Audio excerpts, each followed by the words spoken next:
job was to deliver one bomb to Hiroshima.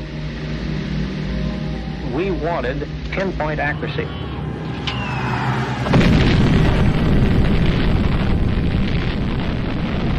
It was inconceivable as to what we were looking at. One plane had completely devastated the city. It wasn't there anymore.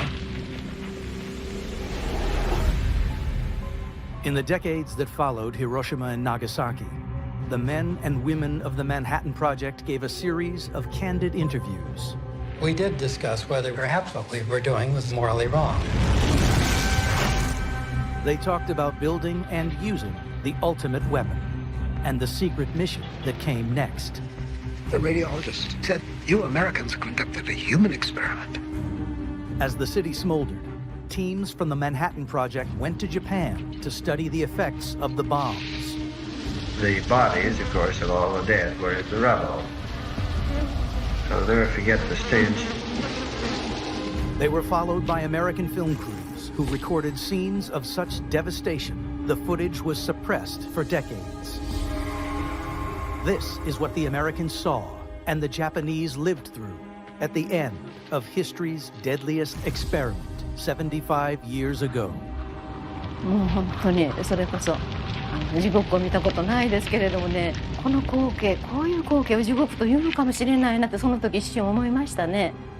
We have made a thing, a most terrible weapon, that has altered abruptly and profoundly the nature of the world.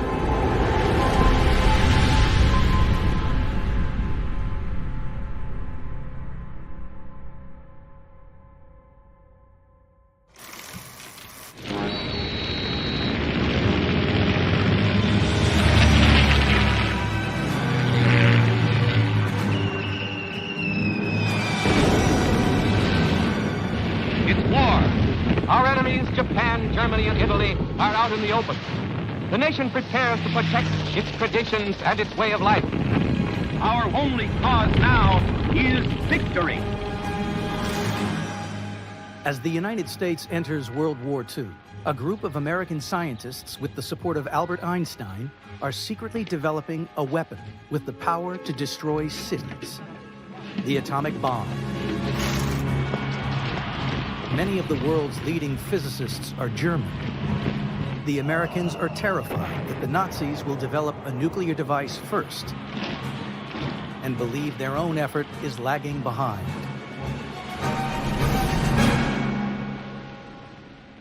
Codenamed the Manhattan Project after its first offices, the American program gets a new boss, Brigadier General Leslie Groves. I started to review the laboratories, Columbia, Chicago, Berkeley, to see just where we stood scientifically. And I was horrified to see how far they were from anything that was essential for us to do any construction with. They just didn't know anything. Before that project, none of them had ever had to produce. They did research. If it didn't turn out well, why, nobody cared. If they didn't feel like working, why, that's all right. They went out and went fishing or played golf or sat around and talked. There was none of the feeling that the country depends on me. Sharing an office with Groves is Brigadier General Kenneth Nichols. General Groves was the biggest son of a bitch I've ever met, bar none. He was very cutting in his remarks and in his treatment of people. He had the biggest ego of any individual I'd ever met. Coupled with ego, he had guts. When he made a decision, he stuck with it. You need that type of guy to get a thing like this done. One of the program's scientists is Samuel K. Allison. There was a good deal of irritation and antagonism. Groves couldn't understand the fact that there was practically no respect for authority. To break the deadlock, Groves needs an ally who can speak the scientist's language. His attention is drawn to a professor at Berkeley, known for his great relationship with younger physicists, J. Robert Oppenheimer. If one knew Robert Oppenheimer and knew Groves, it would be hard to think of two people who are more unalike, dissimilar. You know, Oppenheimer had this inspirational quality. You know, he spoke very well, and he had an appealing character. Oppenheimer's great mental capacity impressed me. I was appalled by his ignorance of American history. He had no experience in administration in any way. Nevertheless, Groves saw something in the professor that made him override any objections. Oppenheimer was selected by me, and the whole basis of it was that there wasn't a better man. The fact was, I think Groves had very great trust in Oppenheimer. And when he was told things that were difficult for the project by Oppenheimer, he'd cope with them in a very responsive way. Now the most powerful scientist in America, Oppenheimer's task is daunting. The doubts which then existed were not of a metaphysical quality.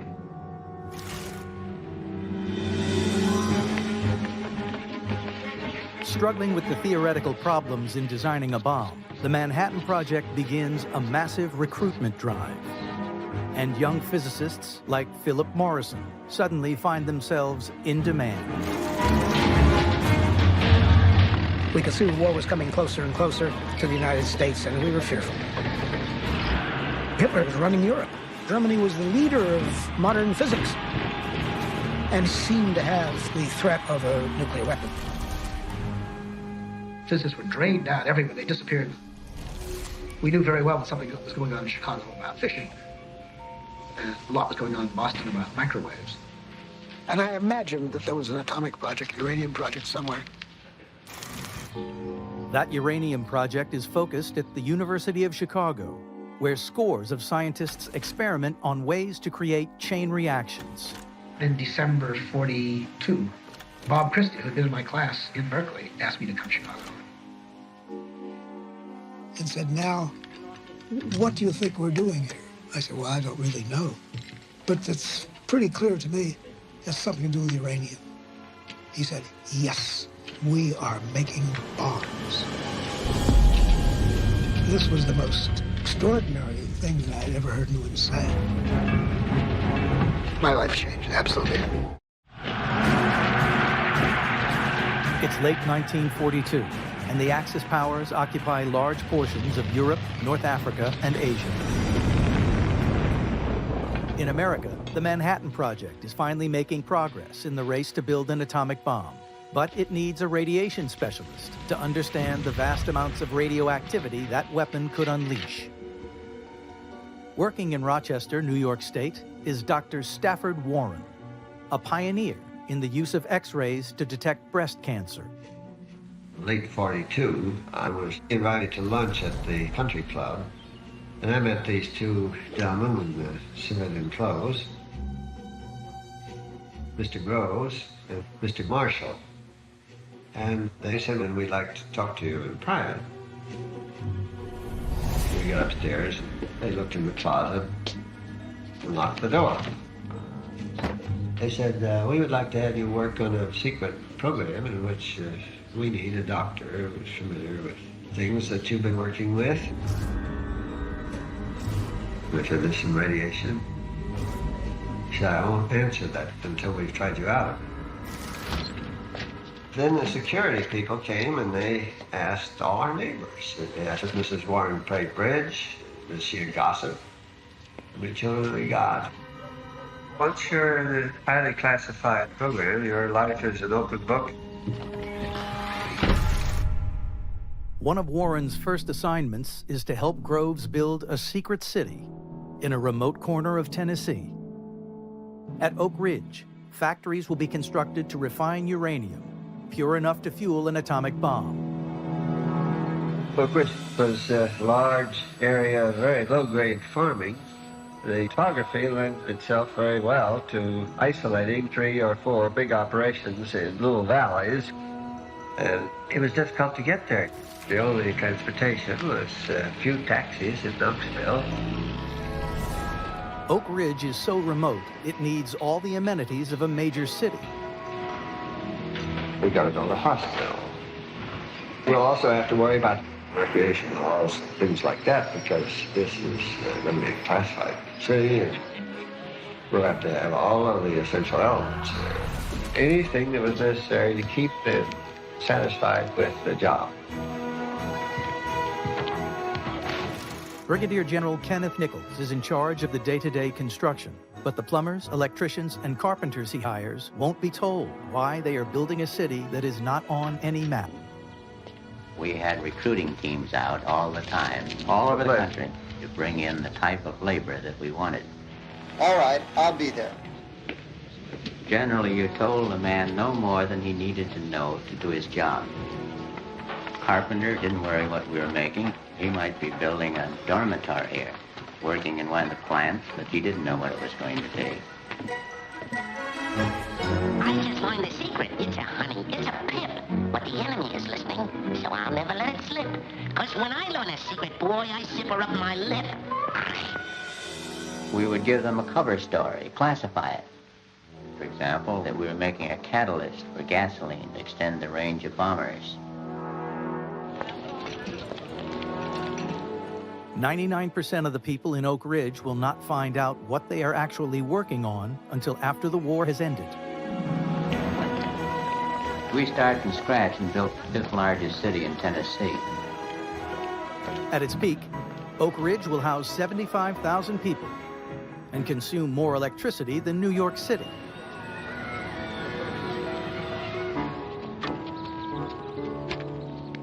Built at a cost of $1.2 billion, it is funded directly by the president, and not even Congress know about the vast expense. As huge factories rise out of the ground, the scientists hit a roadblock. They don't have enough uranium-235, the key radioactive material to make multiple bombs. And so their focus shifts to the newly discovered element of plutonium. I remember very well the shipment was given to us. This is the first shipment in which the weight of the plutonium is greater than the paper that goes with it. But to make that plutonium will require the building of another massive facility in the wilds of Washington state. The whole design of the plutonium chemical reduction plant at Hanford, there were two of them, cost somewhere around $50 million apiece, was based on 1/millionth of a pound of plutonium. When he decided on the Columbia River as the water supply for the first power reactors to produce plutonium, the Army was very fearful that we might make the water in the Columbia River radioactive. What we were afraid of was that the discharge of radioactive material would affect the fish. Groves calls in Stafford Warren to conduct a study. It appeared that it'd be a good idea to see whether the radioactive materials that were in the discharge water were in sufficient concentration to be a hazard to the fish. Because we didn't want anything to happen that would give a bad name to any stage of the process. We would have been subjected to terrific criticism if we destroyed all of the salmon in the river, and we would have scared the country to death.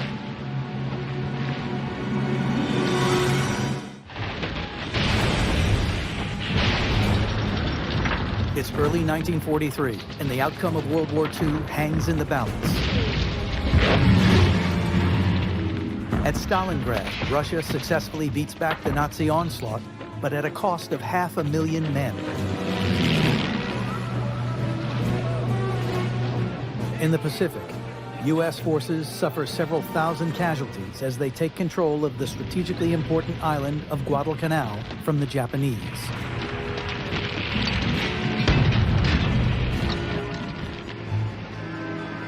And in the United States, construction is underway on the classified city of Oak Ridge, Tennessee, and the plutonium reactors at Hanford, Washington state. But the project needs a centralized laboratory for the final stage, building the atomic bombs.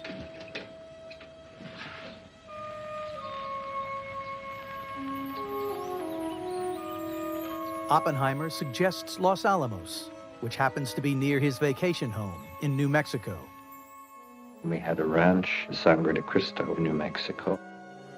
It's about 3,000 meters high, and it's 50 miles by a very rough and terrible trail from there to Los Alamos.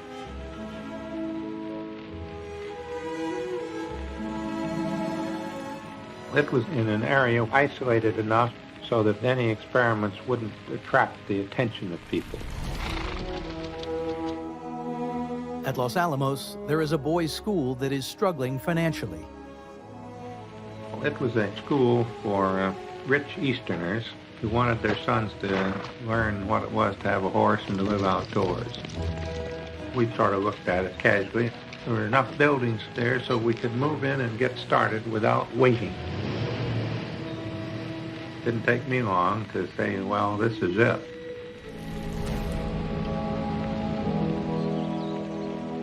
Within a matter of weeks, the finest scientific minds in the country are ordered to report to the secret site in the New Mexico desert. Among them is Philip Morrison. I came to Los Alamos when many people came to Los Alamos. Many of my old friends were there. It's a wonderful community.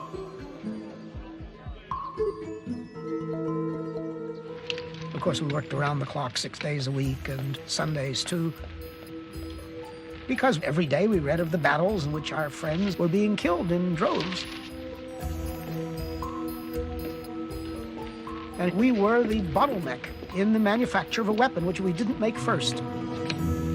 Would lead to the loss of the war.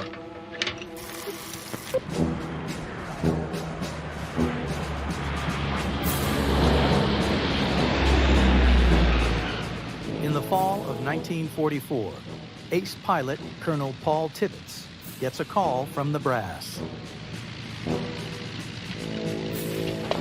I was called to the office of Commanding General of the 2nd Air Force. He told me that I had been selected to organize a unit that will be capable of employing this atomic weapon. Needless to say that I didn't comprehend everything that was going on. He said, you've got to work with General Groves, you've got to satisfy him. The design of the bomb had not been finalized, but it's anticipated to be larger and heavier than any before. We were not permitted to use radar, meaning we would only allow them to make a release under visual conditions. So they gave us some practice units. The shape was the actual shape of the bomb. Our particular job was to deliver one bomb. We wanted pinpoint accuracy.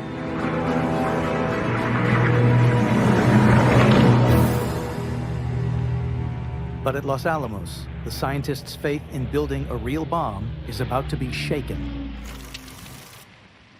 Here it is, General Groves. Plutonium. The bomb's design is based on the scientists' experiments with uranium, but the material Groves has spent hundreds of millions of dollars creating is the lesser-known plutonium. Well, that's the first I've ever seen. But after this, if you don't mind, I wish you'd hold something under it, because after all, there's about over $50 million in that, too.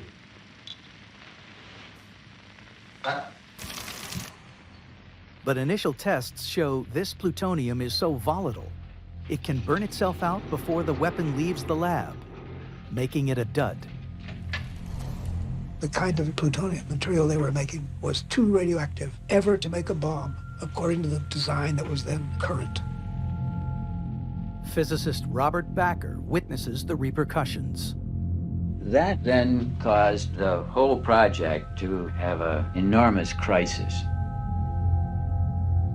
The nature of the explosive charge just needed complete redesign.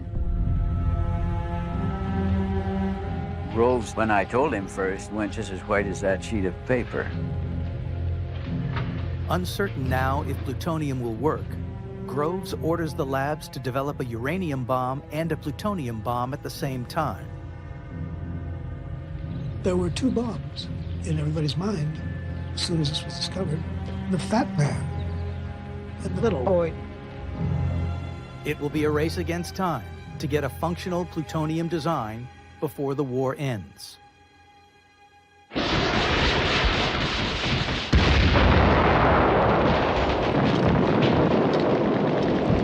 Red Army is advancing street by street through the burning ruins of Berlin. The war in Europe is ending.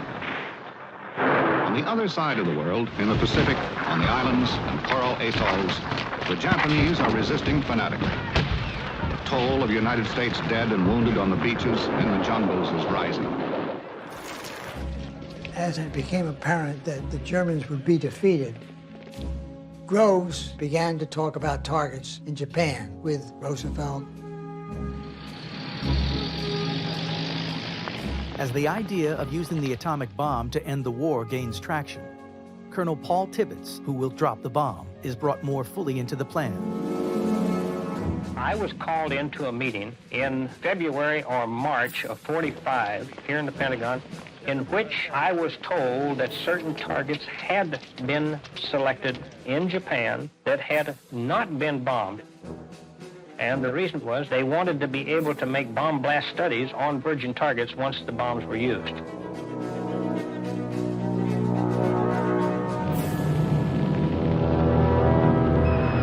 As the war progressed, U.S. planes had firebombed the industrial cities that fed the Japanese military machine, but the loss of life has been staggering. In Tokyo, 100,000 perish in a single night.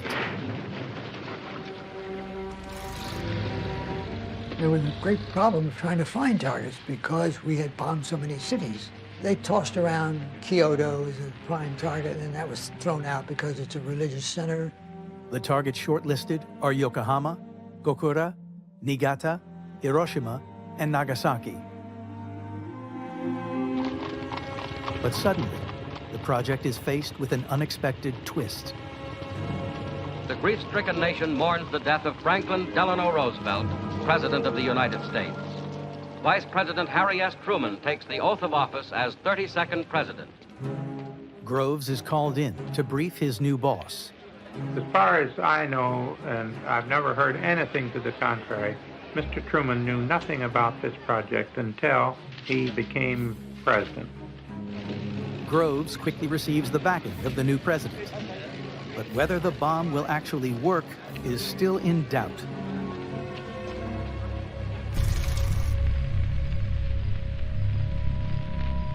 On July 16th, as fighting continues in the Pacific, the men of the Manhattan Project prepare for the first test of the bomb at a site in the desert some 200 miles from Los Alamos.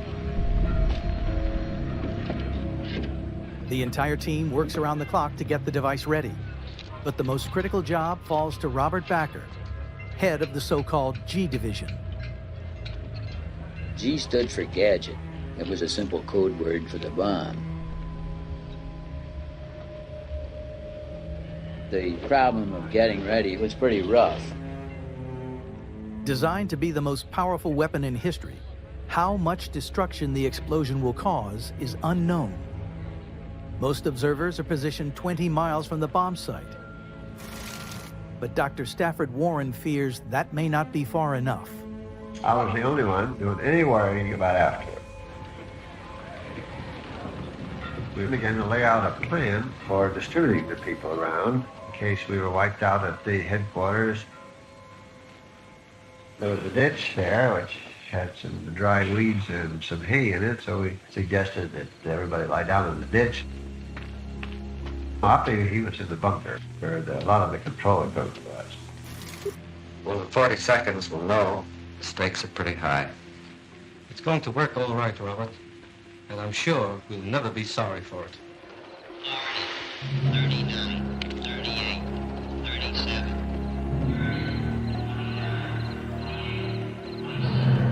26, 25, 24, 23, 9, 8, 7, 6, 5, 4, 3, 2, 1, now.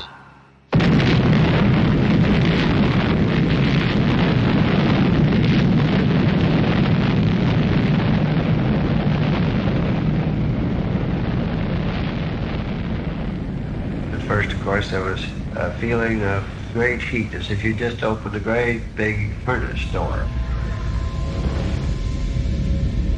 It was even more impressive than most everybody thought it was going to be. Well, this is if somebody had set off a flashbulb right in your face and completely blinded for about 30 seconds. Then gradually your vision cleared.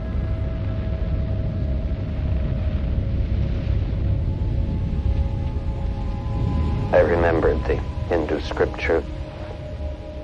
Now I am become death, the destroyer of worlds. I knew it would be terrible. But, you know, we were committed by that time. During a series of meetings in Potsdam, Germany, the final doom of Japan is settled by the Big Three and their advisors, delivering an ultimatum of unconditional surrender to the Nipponese warlords.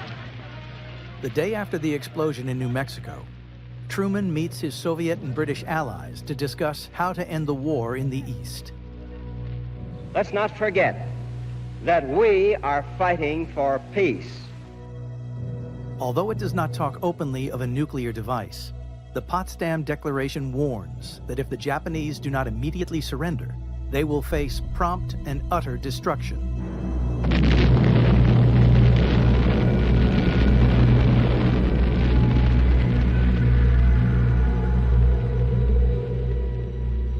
Meanwhile, the first atomic bomb, the enriched uranium Little Boy, leaves Los Alamos under the watchful eye of General Groves' assistant, Robert Furman.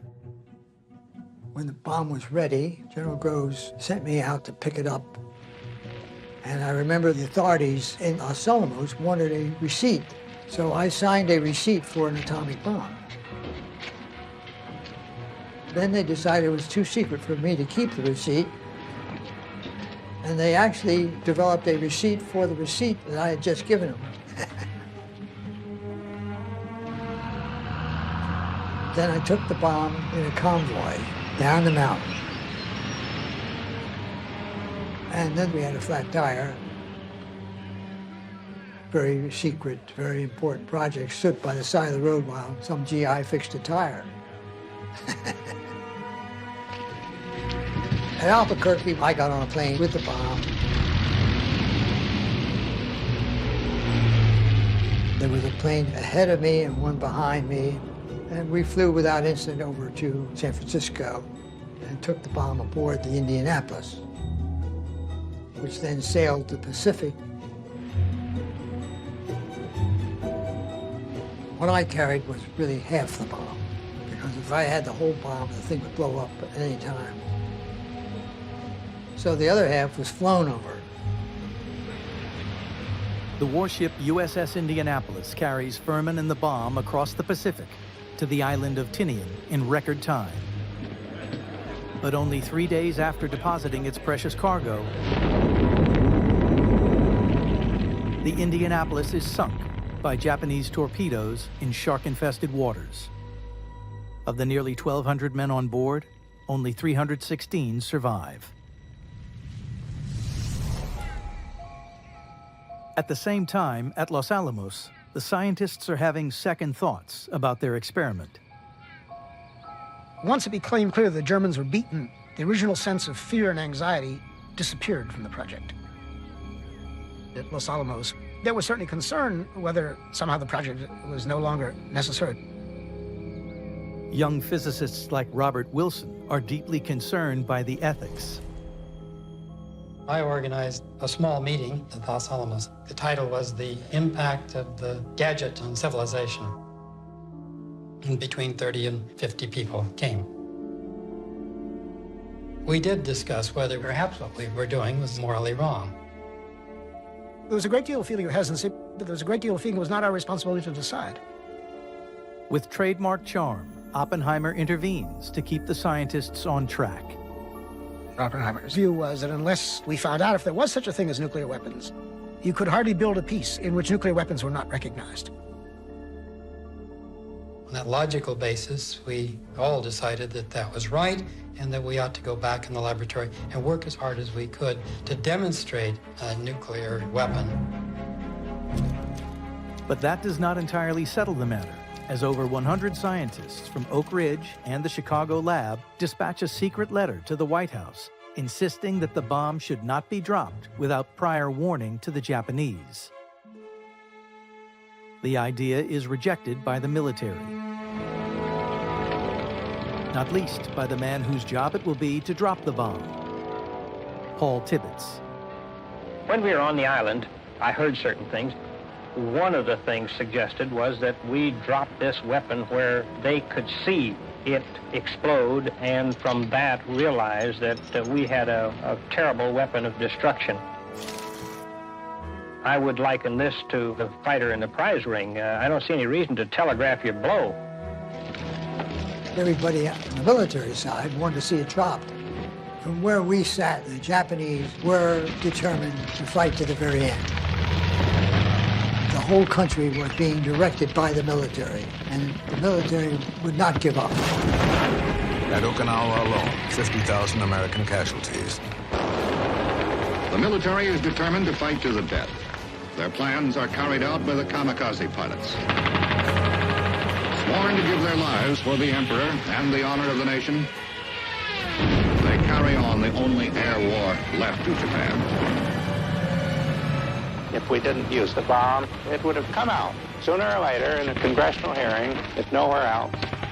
And then every mother whose son was killed after such and such a date, the blood is on the head of the president.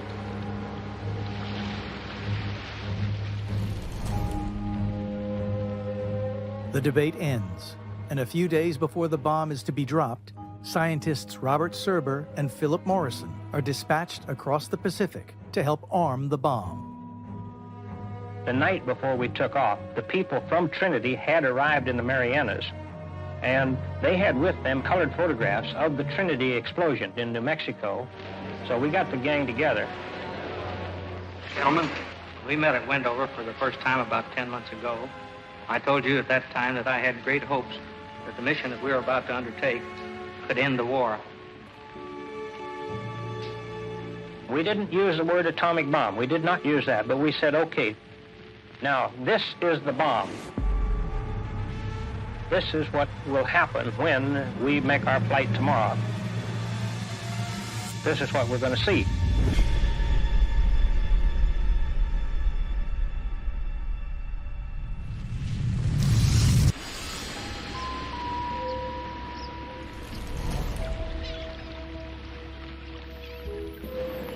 As the Americans prepare to use the weapon, citizens of Hiroshima, like schoolgirl Fumiko Amano, go about their lives as best they can against the backdrop of war. 5日の晩に母はね、空襲警報が収まったからちょっと行こう言ってね、私を連れてったんです。兄はですね、体が悪いんで8月1日に広島に帰ってきたんです。なぜだかね、島病院まで私を連れてったんです、5日の晩に。もう暗くて、でも流れ星がとってもたくさん落ちてね、なんだかお母さん今晩は静かすぎて変だねって言いながらね、その流れ星を見ながらね、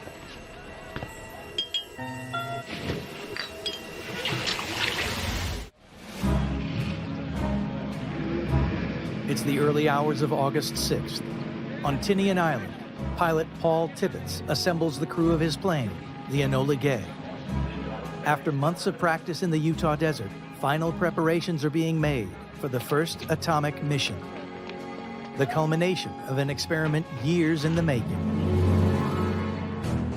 No mistakes can be made. Takeoff was somewhere around 2 o'clock in the morning.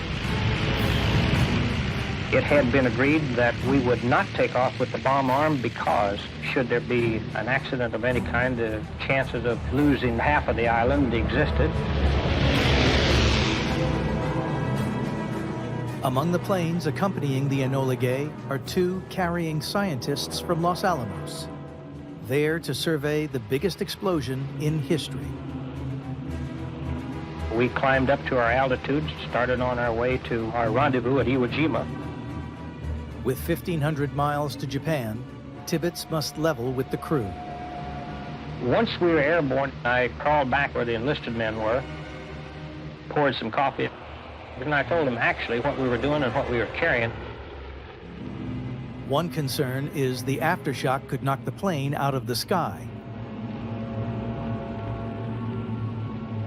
About 30 minutes from our landfall on Japan, the weather being clear at our primary, which was Hiroshima, there was no decision left.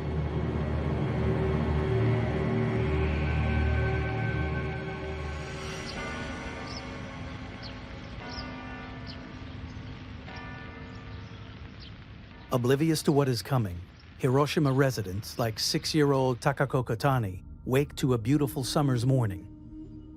とても天気が良くて、空が真っ青だったんですね。Takeko's family are planning to leave the city, believing they will soon be a target for conventional bombing raids. でちょうどお昼に疎開するので、荷造りも全部できてたんですけれども、それまで裏の川で泳いでこようって兄弟で出かけたんですけどね。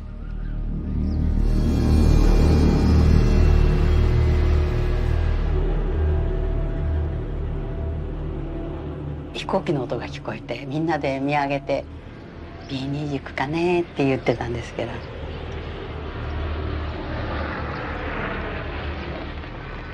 空襲警報も鳴らないし、私は喉が渇いて家に。Having circled the city, at 8:15 a.m., the Enola Gay reaches its release point.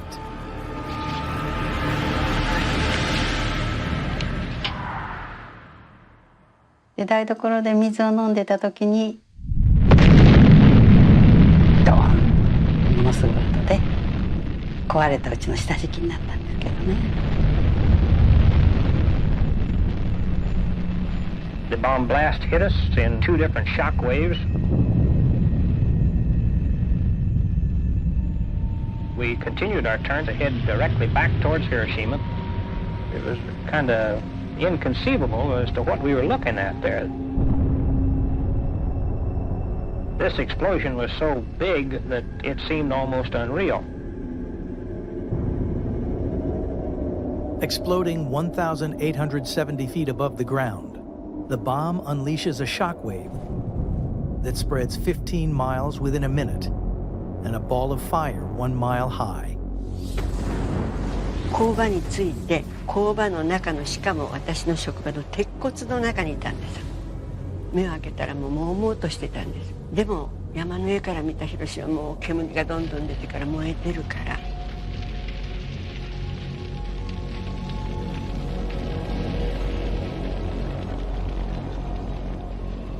もうあれだけ天空を焦がすようなね炎だったら、もう生きて立ってるのは自分一人って、生きて立ってるのは私一人なんだって。A short time ago, an American airplane dropped 1 bomb on Hiroshima and destroyed its usefulness to the enemy. That bomb has more power than 20,000 tons of TNT. It is an atomic bomb loosed against those who brought war to the Far East. For the leader of the Manhattan Project, this mission has been successful. After I got the first news of the dropping, this was about 11:30 at night. I went right to sleep. Oh no, I never had any trouble sleeping. When the aircraft came back from the raid, as soon as the pilot leaped onto the ground, a big medal was pinned on his chest. And that was the time of triumph. A large party which lasted for a long time. I think we did not understand the full novelty of our weapon. In Tokyo, the newspapers report that Hiroshima has been attacked by a new type of bomb. There are no details, and the government is skeptical, as Japanese wartime leaders will later explain. President Truman first mentioned that it was an atomic bomb, but we didn't believe what he said. On the following day, August 7, General Arisuye of Japanese intelligence headed an investigating team, including the nuclear physicist Dr. Nishina, and flew to Hiroshima to investigate. When the plane flew over Hiroshima, there was but one dead tree, and it looked like a great crow. There was nothing there but for that dead tree.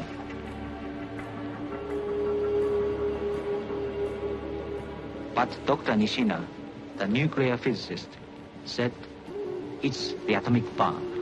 三菱兵器製作所の森町工場って言ってますけども、両方からの圧力がこうわーってかかって、その風が吹き抜けるとかっていうんじゃなくして、圧力がこう両方からかかって、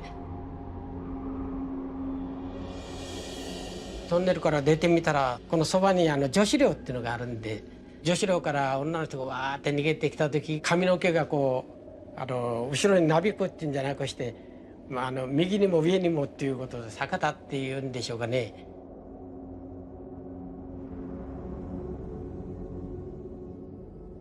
中学校の1年生か2年生の生徒さんがこう真っ黒に灰をかぶったような形でどんどんこうもう黙々として逃げてくるんですね。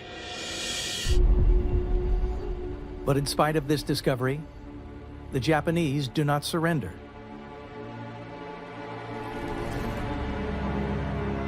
And 3 days later, the plutonium-filled Fat Man is loaded onto a B-29.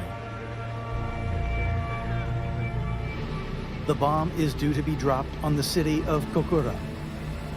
But bad weather forces the pilot to divert to Nagasaki.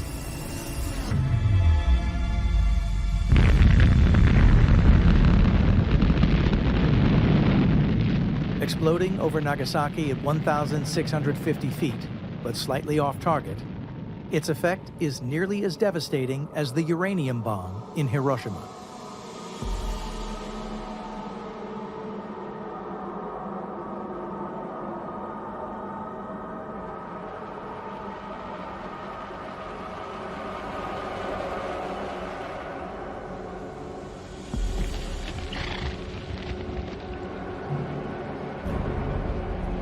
In spite of pressure from his generals to continue the war, Emperor Hirohito decides to surrender. 深く世界の体制と帝国の現状とに鑑み、以上の措置をもって威力を吸収せんとポジティブに。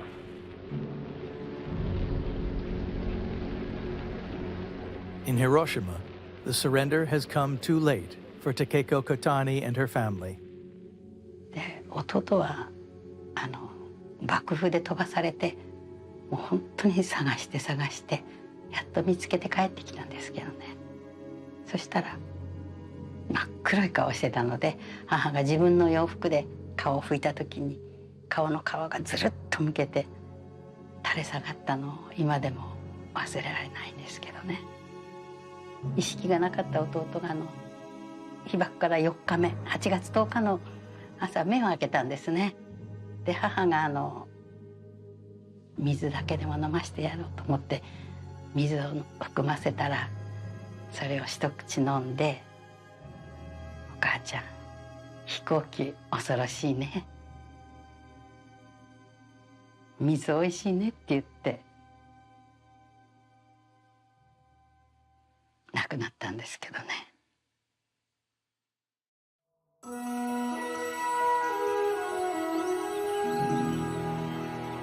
At Los Alamos, news of the bomb's explosion is initially greeted with a sense of satisfaction.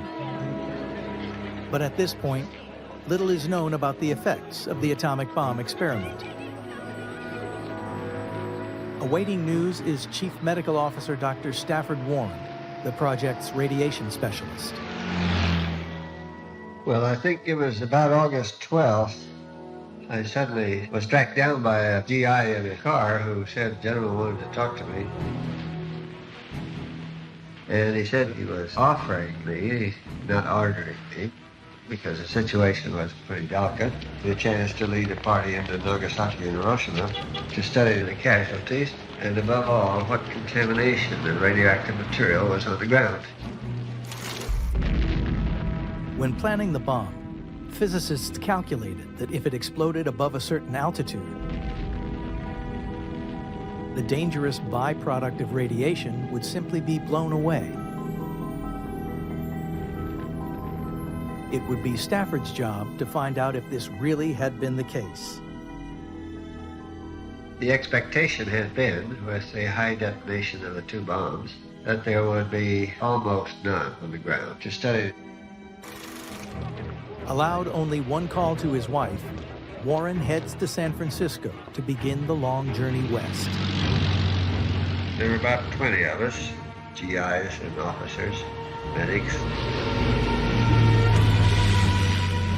We left San Francisco where everybody was looking out the windows to be sure that they got a good view. This might be their last view of the States.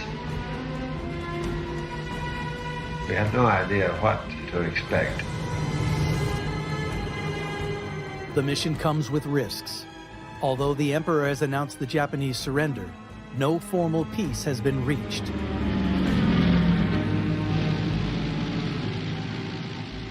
Landing at Tinian, Warren is joined by scientists Robert Serber and Philip Morrison, whose job will be to explore the physical impact on the bombed cities. I was frightened. They had a terrible little war. We burnt the hell out of them. I was especially afraid because we went ahead of the occupation troops. In the first week of September, the American mission arrives in Tokyo and is divided into two groups. One will go to Nagasaki. The other, led by Stafford Warren, will go to Hiroshima. For the traveling scientists and medics, the scenes are apocalyptic.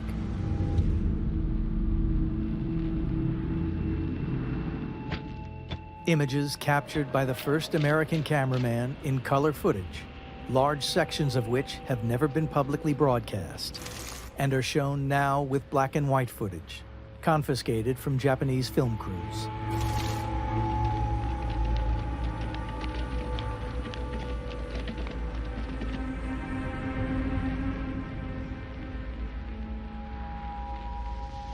We headed to the middle of Hiroshima. There were flies everywhere. They were so bad that we had to close up the windows of the car to keep the flies out.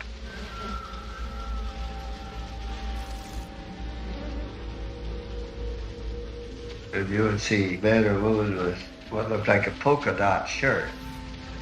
But when you got up close, it was just a mass of flies. And the bodies, of course, of all the dead were in the rubble. And the stench was just something awful. I'll never forget the stench.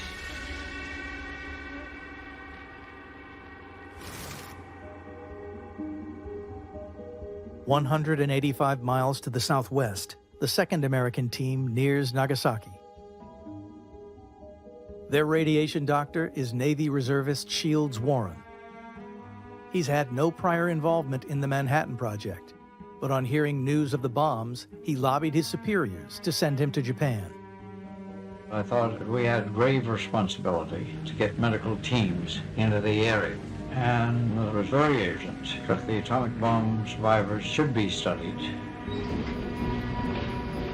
As he approaches Nagasaki, he is unprepared for the destruction he sees. We had come from Isahaya, winding over terraced hillsides, and entered a tunnel through the mountain. When we came out the other side, we shifted from a view of a peaceful countryside to utter devastation.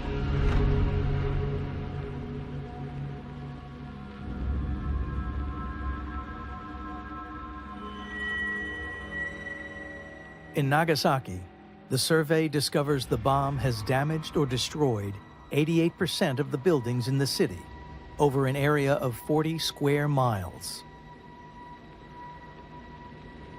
A large portion of it was essentially washed flat.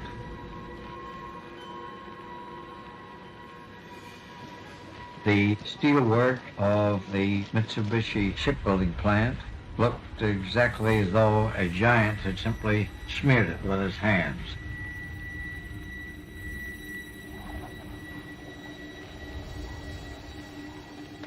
You could see grass and plants that had been burned into the wood by the intense heat of the bomb.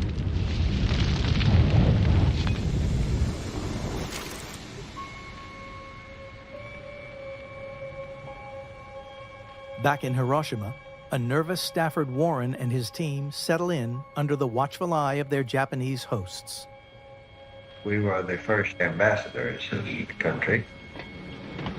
The Japanese have us knew like what was a very famous hotel. It was about 5 miles down the harbor.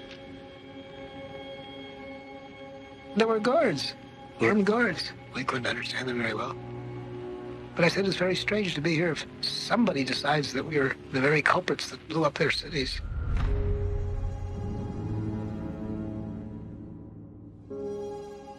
We all decided the best thing was to act nonchalant but sleep on our guns. The next day, they'll meet the victims of the bomb for the first time.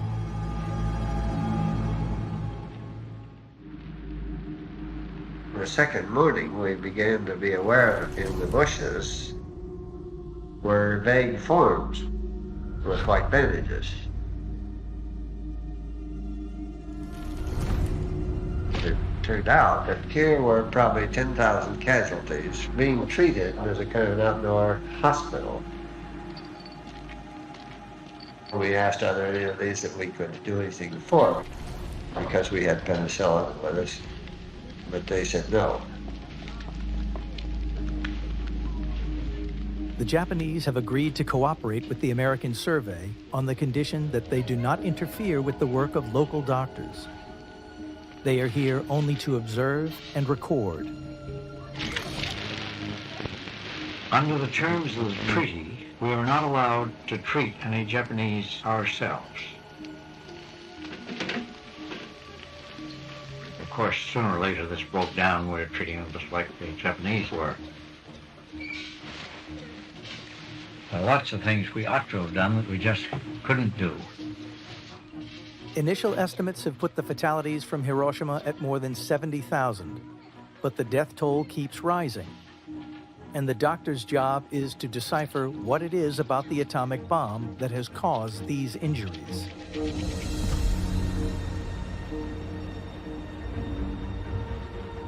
One of our main tasks was to try to decide how many of the casualties were due to radiation, how many to other injuries incident to the explosion. It was singularly difficult to get adequate eyewitness accounts, as the survivors were overwhelmed. Time and again, they would say, I saw a bright flash, and then a cloud rolled over my mind. Among the survivors is Akira Nakamura, a 14-year-old factory worker in Nagasaki. 11時前はピンク、もう山もなんも全部ピンクですね。でピンクになってね、音はねバリバリかビリビリかってそういうふうな、それをなんか地球が割れるかなんか山が割れるかっていうぐらいのね。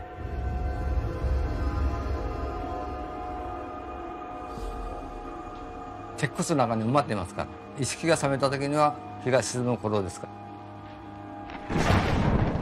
みんな焼けて、私の顔の上にみんな火の粉が落ちてきますね。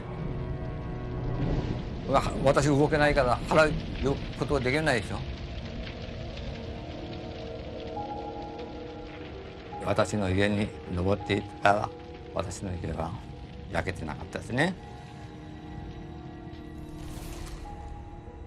そしたら親父がやけどしたということで防空壕に寝とるということなので、どうしたらもう全身やけどで、焼けてないところは帽子をかぶったここだけが焼けてなかったと、あとは全身焼けてということで、もう虫の息だったんです。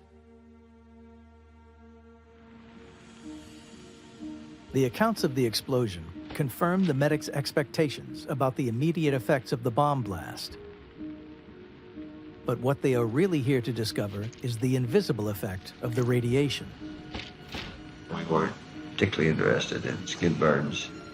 Skin burns, things like that, were common to all warfare. We divided our day in half. In the morning, we would see casualties. In the afternoon, we would look over destruction, try to make measurements what the downwind contamination might be. While Stafford Warren and his medical team explore the human costs, physicist Robert Serber studies the effect on buildings and infrastructure.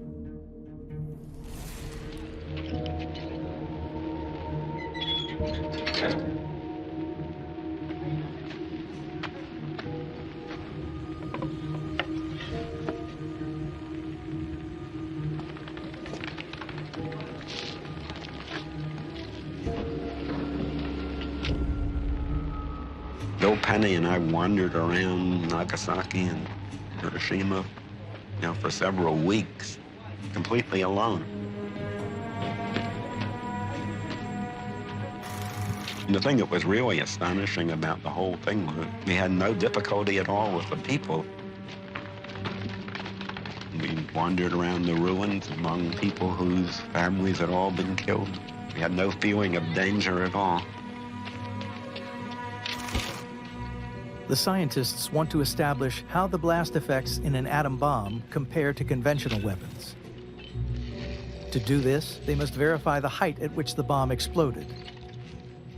Serber needs to find a building that is still standing, which was directly in line with the bomb. It's a piece of the wall of a schoolhouse in Hiroshima, about half a mile from where the bomb went off. And it's flash burned, scarred by broken glass. And you can see the shadows of the window sash and the cord of the shade. And from the angle at which this shadow was cast, we could measure the height at which the bomb went off. And this was the evidence that it really went off at the height it was supposed to in Hiroshima.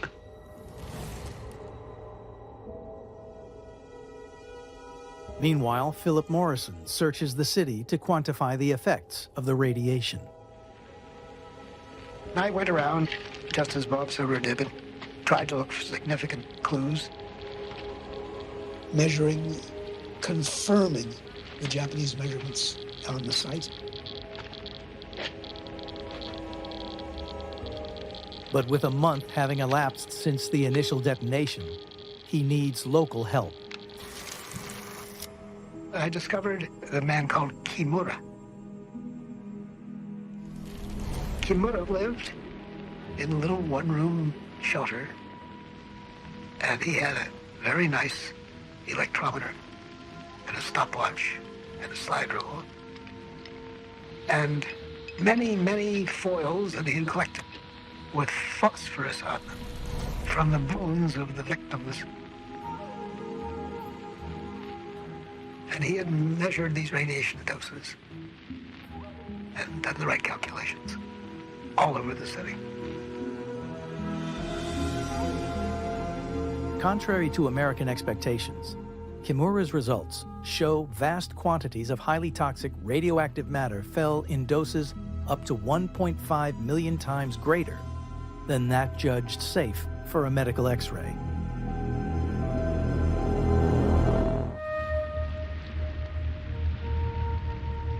It's 6 weeks since the bombs were dropped. Hiroshima and Nagasaki have been decimated by the blasts. and the U.S. scientific mission is finding people in both cities suffering the effects of radioactive fallout. Throughout the Manhattan Project, Stafford Warren has conducted radiation experiments on animals and fish. These studies will provide clues to how much radioactivity has been absorbed by the Japanese people. We had expected from our animal experiments to find a great deal of gastrointestinal damage as well as bone marrow damage and blood count reductions. In the dogs, we had extensive information about the timing.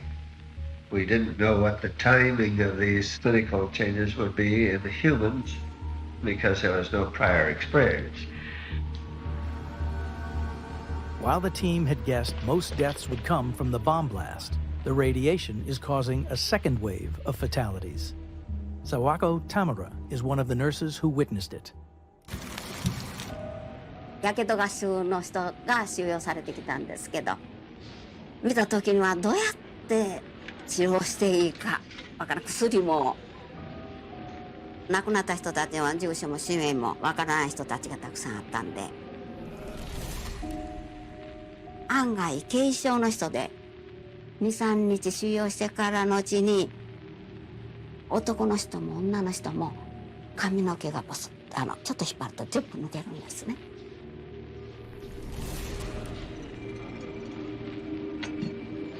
こう注射した後ね、そこは普通だったら固まるんですが、そこのした後が黒紫色にだんだん変わってくるんですよ。そしてそこから腐ってくるんですね。白血球現象でそういうものが。These survivors continue to turn up weeks after the bombing, puzzling the U.S. scientific team. Day after day, we would come and look at these people, and they would have purpura bleeding spots about 1/8 of an inch diameter. Various parts of the body, mostly face and chest and arms. Any place that got slightly bruised had a hemorrhage underneath. And they would be a sickly yellow color. And we did a few white blood counts and found 50 cells instead of 5,000. The next day we'd come back and they'd be gone. They had been incinerated overnight. Across the city, people who survived the bomb, like 20-year-old Shigeru Aoki, are afraid they will develop the same symptoms. 当時は顔を洗ってなんかするのは外に出て台の上に洗面器に水を汲んできて顔を洗うわけですよね、歯磨いたりね。でその時に「おはようございます」って言いながら「これは大丈夫ですか?」っていうのが朝の挨拶なんですね。そして洗面器で顔を洗ってこうしてみたら薄黒くなってるからこんなに汚れてるんだなと思いながら、来る日にですね顔を洗ってまた洗面器がこうなって見たら小さい毛がたくさん浮かんでるんですね。眉毛っていうんですかね、眉毛が抜けてったんですね。でもう下痢が始まりましてね。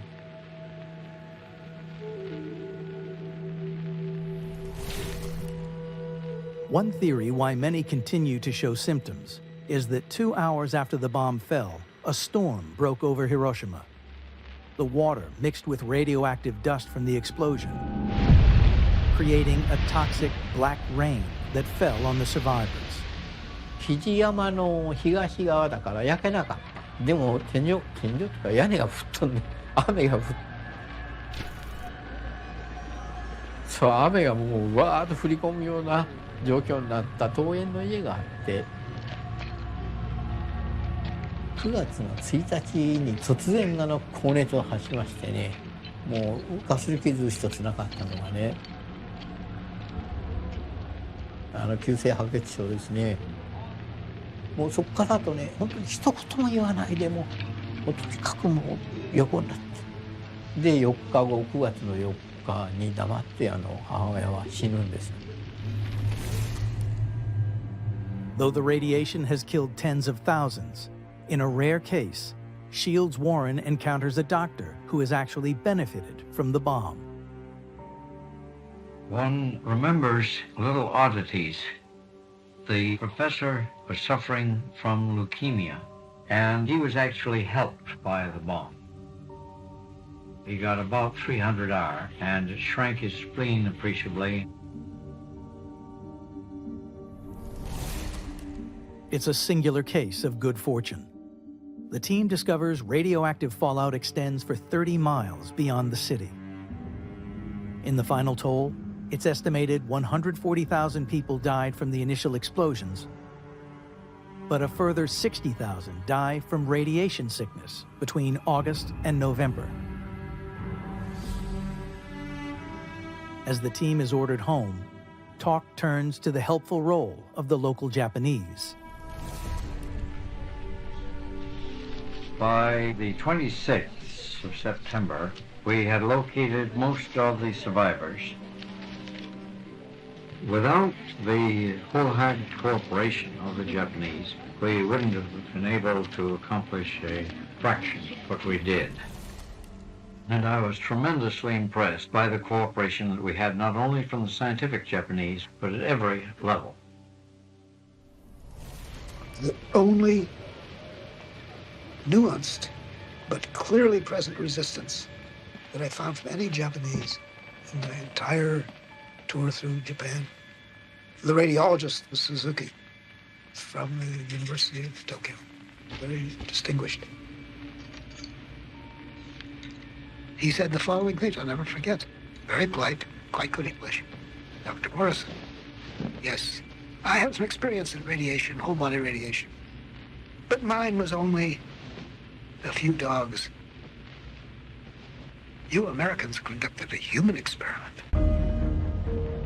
October 1945, and the scientific mission to study the effects of the bombs in Hiroshima and Nagasaki returns to America. On landing in Santa Fe, Stafford Warren is immediately taken by General Groves to Los Alamos for a grand ceremony celebrating the success of the bomb. The E ceremony, a capital E for excellent performance during the war.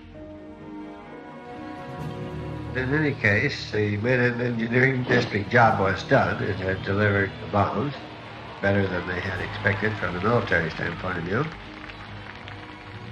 I got home about 9 o'clock that night. I slept almost 3 days solid. 1 month later, Groves is called before a Senate committee in Washington, D.C., convened to understand whether the $2 billion experiment has been a success. The atomic bomb mission, which we had overseas, made no attempt at Nagasaki and Hiroshima to secure or estimate exact casualties, because the mission did not survey the cities until over a month after the dropping of the bombs. The best overall estimates come from the Japanese. At Hiroshima, the casualties, dead and missing, were somewhere between 70,000 and 120,000. The injured between 75,000 and 200,000. At Nagasaki, the dead and missing were between 40 and 45,000, and the injured about 40,000. The atomic bomb made it impossible for the Japanese to continue the war. Senator, in answer to your question as to what are the prospects of an effective defense against the atomic bomb, I would state that there are no prospects at the present time of an effective defense. At the hearing, the Senate accepts Groves' declaration that because the bombs ended the war, hundreds of thousands of Japanese and American lives were saved, but he makes no disclosure of the mission's findings on radiation. And the team who went to Japan are given no time to write up their results, as leading members are asked to help plan the testing of new bombs. Unfortunately, when I got home, I had two problems. One was the unwinding of the military operation, and the other was the bikini preparations. I was transferred to the Joint Task Force by General Groves very soon after I got back, before I could do any writing up. 3, 2, 1.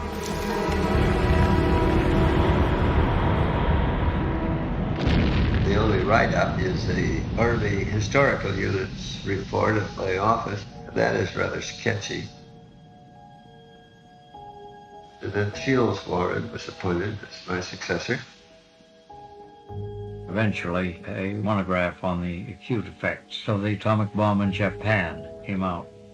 This was delayed for a long time through red tape and did not appear until 1951. The film footage and medical reports were stored in warehouses and classified, deemed too sensitive to be viewed or shared for decades. To the future head of atomic safety, Shields Warren, it became clear that most people wanted to draw a line under the bombings.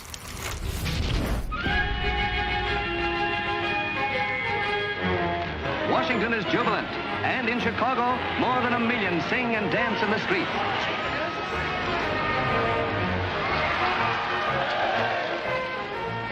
I was in and out of Washington enough after the Hiroshima bomb had exploded to know that there were no plans to follow up study medically.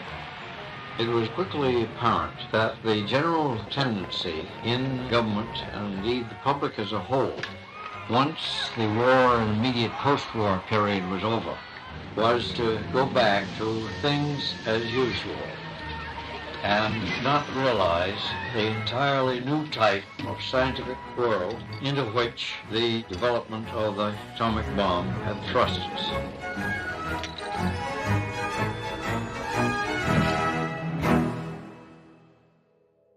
The war may have been over, but there was great regret amongst team members like Philip Morrison. He'd been part of the atomic experiment from the beginning, but had also witnessed the impact the bombs had on a civilian population. I was pretty conflicted about the whole history of the war. It was such a terrible thing to do, but we never saw that it could be avoided. In 2 years, when the whole society changed, and the whole world changed, to the murderer in some obscure way of a whole city. Nobody really understood our weapon. Nobody could see what the future meant, how great it would come to be, how numerous they would come to be.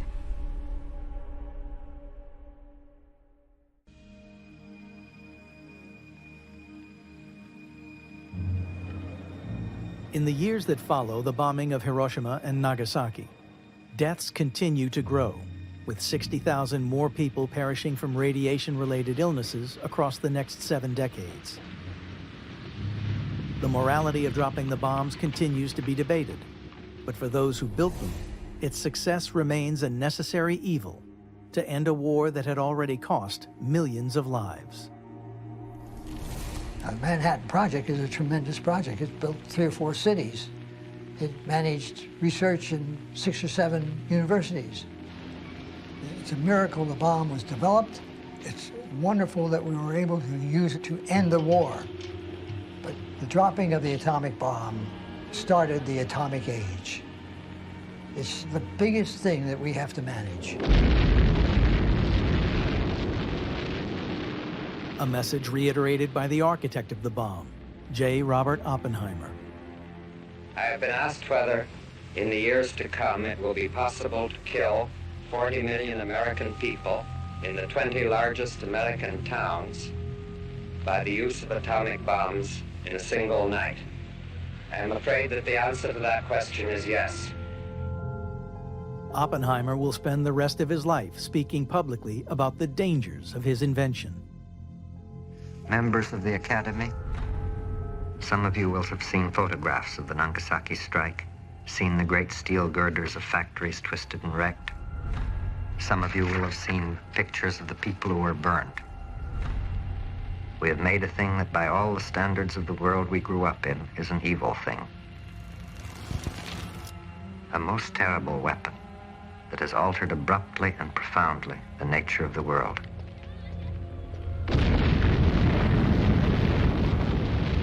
During our lifetime, atomic weapons could be either a great or a small trouble.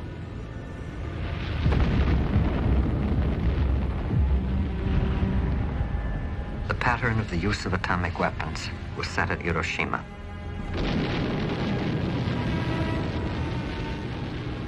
They are weapons of aggression, of surprise, and of terror. For not even a better understanding of the physical world should make us content to see these weapons turn to the devastation of the earth. If they are ever used again, I think that it will not help to avert such a war if we try to rub the edges off this new terror that we have helped bring to the world.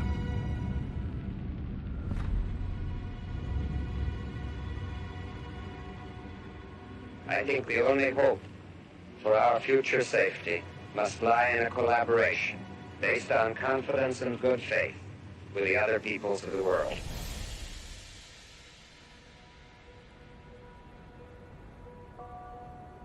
"75 years after the dropping of the bomb, the message is echoed by the Japanese survivors for whom the experiment never ended. 核兵器というのはその時に助かったと思った人だって亡くなるっていうようなことでね、私なんかトンネル行っていてそうだし、とにかくそういうことで核兵器を使わんように。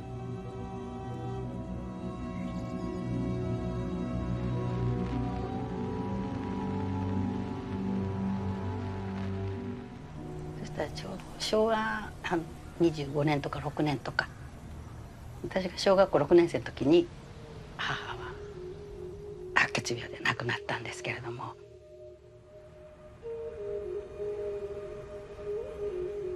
原爆のことは一切母が亡くなってからはもう封印したんですけどね。私がこんな元気なのに原爆がねなんて話すと、亡くなった人とか今もね苦しんでる方たくさんいらっしゃるんです。そういう方に申し訳ない、一番苦しんでる姉が誰かが伝えていかなきゃ風化されるでしょって。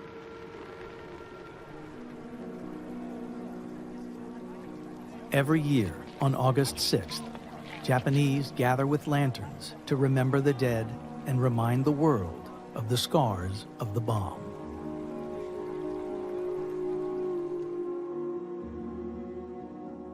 忘れられませんね。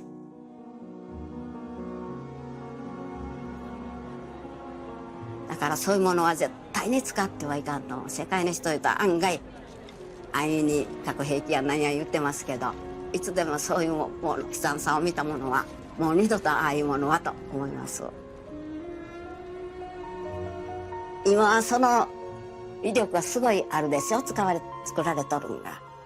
だからあの時でさ悲惨さですからね、今あれ使われたらもう本当一分に生きてる人はないと思います。これはもう怖いですね。